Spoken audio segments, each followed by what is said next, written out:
पर सपा के सभी विधायकों की आज बैठक होगी। अखिलेश यादव की अध्यक्षता में एक बैठक होनी है। आज सपा कार्यालय पर अखिलेश यादव बैठक करेंगे और विधान परिषद चुनाव को लेकर के सपा की बैठक है। यूपी में 12 सीटों पर हो रहा है विधान परिषद का चुनाव और चुनाव में सपा विधायक उम्मीदवारों के हैं प्रस्ताव। तो आपको बता दें कल भी एक महत्वपूर्ण बैठक सपा कार्यालय में हुई थी। आपको बता दें उस दौरान 2 उम्मीदवारों के नामों का ऐलान किया गया था। आज एक बार फिर से एक महत्वपूर्ण बैठक सपा कार्यालय में होनी है और सपा अध्यक्ष अखिलेश यादव ने सभी विधायकों को लखनऊ तलब किया है। 13 और 14 जनवरी को आज के दिन भी लखनऊ में रहने के आदेश दिए गए हैं। तो आपको बता दें विधान परिषद चुनाव को लेकर के अहम बैठक आज होनी है। 12 सीटों पर विधान परिषद का चुनाव होना है और चुनाव में सपा विधायक उम्मीदवारों के प्रस्तावक हैं। तो लखनऊ से एक बड़ी खबर है। आपको बता दें सपा के सभी विधायकों की आज एक महत्वपूर्ण बैठक होगी। अखिलेश यादव की अध्यक्षता में यह बैठक होगी। आज सपा कार्यालय पर अखिलेश यादव बैठक करेंगे। विधान परिषद चुनाव को लेकर के सपा की बैठक होनी है। आपको बता दें 12 सीटों पर विधान परिषद में चुनाव होने हैं।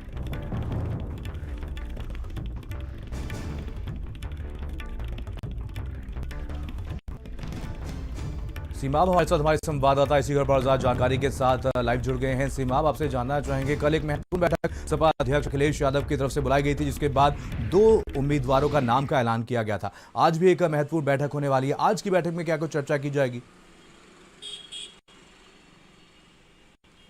देखिए, तमाम विधायकों के साथ कल अखिलेश यादव ने बैठक किया था। एमएलसी प्रत्याशियों की घोषणा हुई थी। 2 प्रत्याशी घोषित किए थे समाजवादी पार्टी में, लेकिन ये बताया जा रहा है कि जो समाजवादी पार्टी के विधायक हैं वो पर्याप्त नहीं है 2 कैंडिडेट को जिताने के लिए। बिल्कुल। ऐसे में आज उसी पे रणनीति बनाई जानी है। तमाम विधायकों को तलब किया गया है और बातचीत होनी है। 11 बजे से अखिलेश यादव बैठक करेंगे। और पिछले बार जब राज्यसभा के चुनाव हुए थे तो उस वक्त भी इस बात की जो है वो चर्चा थी कि समाजवादी पार्टी के जो एक प्रत्याशी थे उनको तो राज्यसभा आसानी से भेज दिया गया था, लेकिन दूसरे प्रत्याशी को भेजने के लिए नाम का ऐलान ऐन मौके पर किया गया था।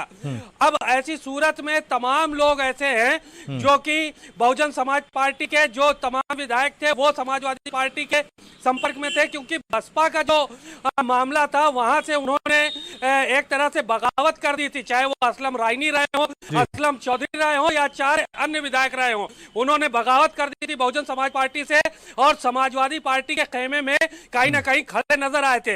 हालांकि बाद में सभी विधायकों ने पलटी मारी और मायावती के गुणगान करने लगे, लेकिन आज फिर उसी तरह की परिस्थितियां बन रही हैं, क्योंकि समाजवादी पार्टी के पास 49 विधायक थे, जिसमें से शिवपाल यादव और एक विधायक को और हटा दिया जाए तो 47 विधायक बचे हैं। अब ऐसी सूरत में 2 एमएलसी प्रत्याशियों को जिताना समाजवादी पार्टी के लिए कहीं ना कहीं बड़ी चुनौती है। उसी की रणनीति बनाने के लिए अखिलेश यादव लगातार बैठकें ले रहे हैं, तमाम विधायकों से बात कर रहे हैं कि किस तरह से अन्य दलों के विधायकों से जो है वो बातचीत की जाए, गठबंधन किया जाए कि जो है वो एमएलसी की 2 सीटें समाजवादी पार्टी जीत सके, क्योंकि 12 सीटों पे चुनाव होना है और भारतीय जनता पार्टी के पास काफी बड़ी संख्या में विधायक हैं, जबकि समाजवादी के पास सिर्फ 47 विधायक मौजूदा स्थिति में हैं। ऐसी सूरत में कहीं ना कहीं दूसरे दलों का सहारा समाजवादी पार्टी के नेताओं को लेना पड़ेगा, तभी ये 2 कैंडिडेट अपने एमएलसी के जो है वो जिता सकेंगे,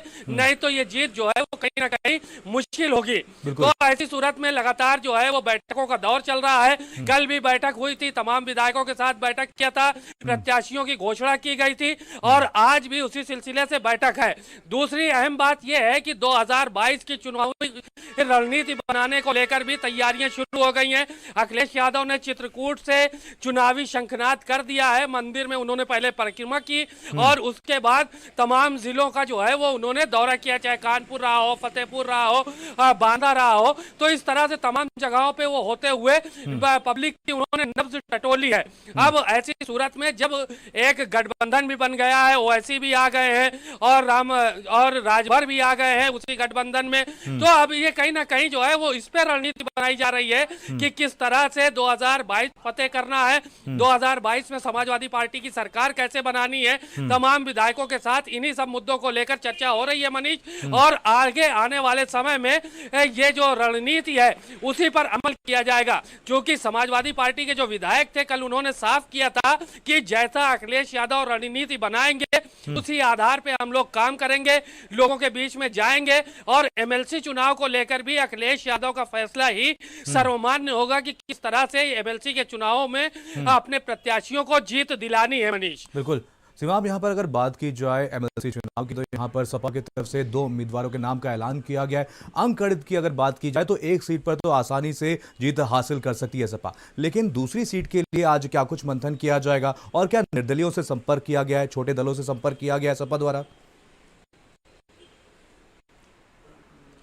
देखिए, जब चुनाव होंगे तभी पता चलेगा कि किस किस दलों से संपर्क है, क्योंकि पिछली बार राज्यसभा का जब चुनाव हुआ था तो उसमें जो है वो बजाज को उतार दिया गया था अचानक से। ऐसे में बसपा के खेमे में खलबली मच गई थी। 6 विधायक मामूली बात नहीं है। बहुजन समाज पार्टी के एकदम से उन्होंने प्रस्ताव वापस ले लिया था कि हमारा समर्थन बसपा के प्रत्याशी को नहीं है। तो ऐसी सूरत में अब तमाम लोग जो है वो इस बात के कयास लगा रहे हैं कि क्या वही सब बसपा के जो विधायक थे वो संपर्क में रहेंगे या निर्दलीयों से संपर्क किया जाएगा, या जो है वो दूसरे जो छोटे दल हैं उनसे संपर्क करके समाजवादी पार्टी के नेता अपनी जीत हासिल करेंगे। अब इस पूरे मुद्दे पर भारतीय जनता पार्टी की क्या रणनीति होती है, ये भी एक अहम बात है कि भारतीय जनता पार्टी किस तरह से जो है वो समाजवादी पार्टी को रोकने की कोशिश करती है और समाजवादी पार्टी कहां कहां सेंधमारी करती है, किन किन लोगों से संपर्क करती है, ये चुनाव के दिन पता चलेगा और आने वाला वक्त बताएगा कि समाजवादी पार्टी के दोनों प्रत्याशी जीत हासिल कर पाते हैं या नहीं कर पाते हैं। मनीष, बिल्कुल, चलिए, तमाम जानकारी के लिए बहुत बहुत धन्यवाद सीमाब। और अब खबर लखीमपुर